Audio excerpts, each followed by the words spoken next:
So, there are places you drive through, and then there are places you get stuck in. I mean, most towns are the kind you don't even think twice about. Little highway blips where you might pick up gas or grab a coffee. Newbury, though, that place wasn't the usual. I'll tell you right off the bat, it wasn't right. Not from the moment I rolled into town. It was sometime past 4 in the afternoon when I finally turned into the town. I hadn't planned to, not even close. I was driving home after visiting some old friends on the coast, and somehow, between the winding country roads and my GPS flaking out, I'd taken a wrong turn. Now, I wasn't exactly eager to be there. The sky was already looking like it wanted to drop the sun fast, and I had lots of miles left to go. But there I was, with the gas gauge nearly in the red. So yeah, I wasn't going anywhere without a pit stop. The sign, if you could even call it that, was a faded slab of wood with Newbury stenciled in crooked letters, barely hanging on to the edge of the road. Right below it, someone had scratched in a population count, 208. Probably wrong, if you asked me. Didn't seem like a place where anyone kept track. As I pulled down the main street, I felt it right away, like the whole place was watching me. I'd lived in small towns before, but this was different. It was the kind of quiet that makes you feel like you're stepping into someone else's dream. There were houses and storefronts lining the street, sure, but nothing moved. No people, no animals, no cars. The wind barely even blew. It was all just still. I slowed down near a dusty gas station with a faded sign above the door that read, Evans Gas and Goods. And across the road, a diner with an old-fashioned neon sign that just said, Eat. No other words, just that. Anyway, I figured I'd gas up, grab something to drink, maybe ask for directions, and get out of there as quickly as possible. As I got out of the car, the bell above the gas station door jingled, and a wiry man in his 60s stepped out, wiping his hands on a rag. He had a face like weathered leather, a look that told you he'd been here a long, long time. His eyes met mine with that sort of look you get from someone who's tired of talking, but he came up to the pump without a word. "Fill her up?" he asked, not even a hint of friendliness in his voice. I nodded, reaching for my wallet. I didn't think this place would take cards, so I got out some cash. While he started pumping, I noticed a bulletin board on the gas station wall with a single sheet of paper tacked to it, handwritten in neat, old-fashioned cursive. Strangers are advised to leave before dark. Below that, in smaller writing, we mean it. I raised an eyebrow, glancing over at the old man.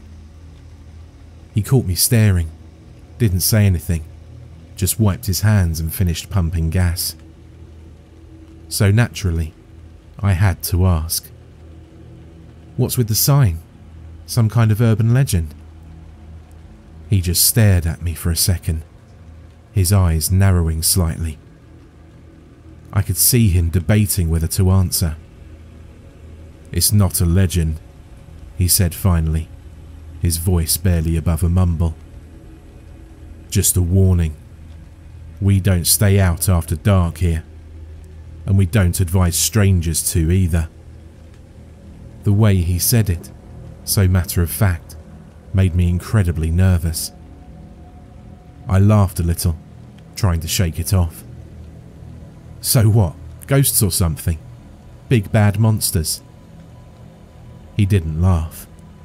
He didn't even crack a smile. Not something for me to explain, he said. I just pumped gas. Not the answer I wanted, but he didn't look like he'd give me anything else. I paid him, thanked him, headed across the street to the diner. I don't know why. Maybe I thought someone else could clue me in on this weird town rule. Or maybe I just wanted a cup of coffee to wake myself up from whatever strange energy this place had thrown at me. Inside the diner, it was just as empty, with a flickering fluorescent light overhead and a faint smell of stale grease hanging in the air. A young waitress stood behind the counter, her hair tied back in a loose ponytail. She was wiping down the tables, and when she saw me, her face went a little pale. She looked at the clock, then back at me, almost like she was calculating something. "Just coffee?" she asked, not really waiting for my answer, as she grabbed a cup and filled it. She set it down in front of me and leaned forward, glancing out of the window like she was expecting something to happen out there. "So, what's the deal here?" I asked. "The guy at the gas station said not to stick around after dark. You guys all in on some kind of prank? It's weeks until April Fool's Day." Her gaze didn't leave the window. "It's not a prank," she said, her voice low. "It's just town policy. People who don't leave by sundown usually don't leave at all."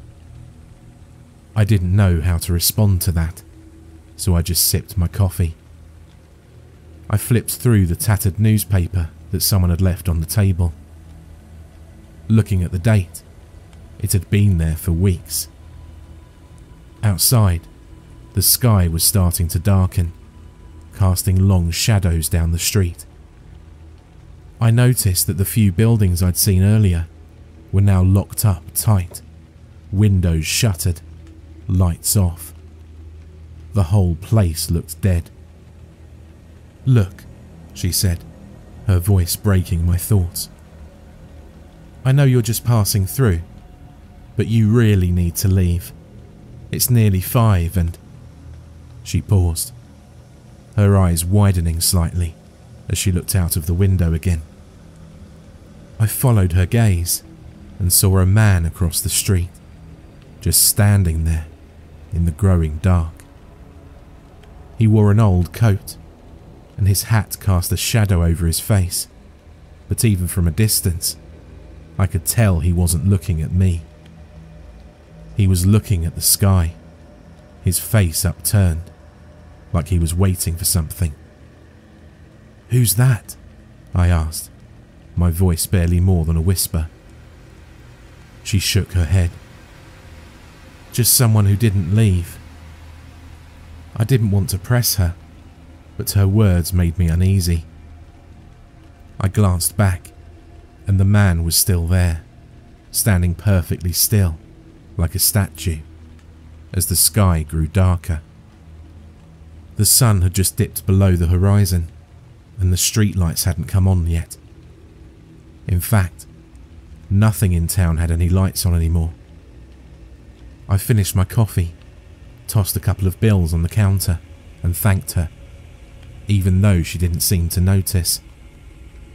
Her eyes were glued to the window, her body completely motionless, almost as if she was afraid to move. I turned to leave, but before I could reach the door, she grabbed my arm, her grip surprisingly strong. "Whatever you do, don't stop," she said, her voice barely a whisper. "Once you're out of town, don't look back. Don't slow down. Just keep going until you're miles away." I nodded. my heart pounding a little faster now, and stepped outside. The man across the street was gone, vanished like he'd never been there at all. The streets were empty. The silence hit me like a freight train. I walked quickly back to my car, my footsteps echoing in the stillness, every sound amplified 100 times over. When I got into the car and turned the key, I felt a surge of relief as the engine came to life. I pulled out onto the main road, glancing back at the gas station and diner, both now completely dark, and headed towards the edge of town. As I drove, I couldn't shake the feeling that I wasn't alone. You know that unmistakable feeling you get when you know that someone is watching you. The road was pitch black. No streetlights, no cars. Nothing but the faint glow of my headlights slicing through the blackness.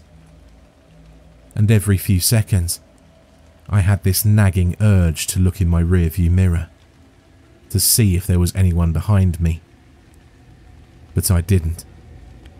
I kept my eyes on the road, just like the waitress had told me, gripping the steering wheel so tightly, my knuckles turned white. The trees on either side of the road seemed to close in, their branches reaching out like twisted fingers. Then, in my peripheral vision, I spotted something strange. A figure, standing at the side of the road. I could barely see it in the poor light levels, but it was definitely there. I fought the urge to slow down, to get a better look, but I remembered what she'd said. Don't stop. I pressed my foot down on the gas, speeding up as the figure faded into the distance behind me. My heart was racing now, my pulse pounding in my ears. I'd never felt this kind of fear before, this primal, gut-wrenching terror that made me feel like a hunted animal. But the figures kept appearing. Every mile or so, there'd be another one, standing by the side of the road, just barely visible in the edge of my headlights. Some were closer than others, some further away, but they were all the same. Silent, unmoving, watching. It took every ounce of willpower I had to keep driving, to keep my eyes forward and not look back. I told myself it was a trick of the light, or my mind playing games with me. But deep down, I knew it wasn't. Whatever these things were, they weren't figments of my imagination. Finally, after what felt like forever, I saw the lights of the next town up ahead. I'd never been so relieved in my life. I sped into town, my hand shaking on the wheel, and pulled into a gas station just off the main road. I parked, breathing heavily, my heart still beating a mile a minute, and looked around. No shadowy figures, no eerie silence. Just normal people going about their business, completely oblivious to the nightmare I'd just driven through. I got out of the car and went into the gas station, my legs shaking as I walked. The clerk behind the counter gave me a curious look, probably wondering why I looked so rattled, but I didn't care. I grabbed a bottle of water, paid for it, and went back to my car, still half expecting to see one of those figures standing outside. But there was nothing. I sat in the car for a while, trying to calm myself down, but I couldn't shake the feeling that something had followed me from that cursed town. I eventually made it home, but I haven't been the same since. I can't drive at night anymore, not without feeling that same fear creeping up my spine, stalking me every minute of every day. And every now and then, when I'm driving alone, I swear I catch a glimpse of a figure standing by the side of the road, watching me from the shadows. I don't know what's going on in Newbury, but whatever it is, I'm never going back. That town has its own rules, its own way of doing things, and I don't ever want to see them again. But late at night, when I'm lying in bed, I sometimes hear a faint whisper in the back of my mind, telling me to come back, to stay just once until the sun sets. And for just a second, I think about it.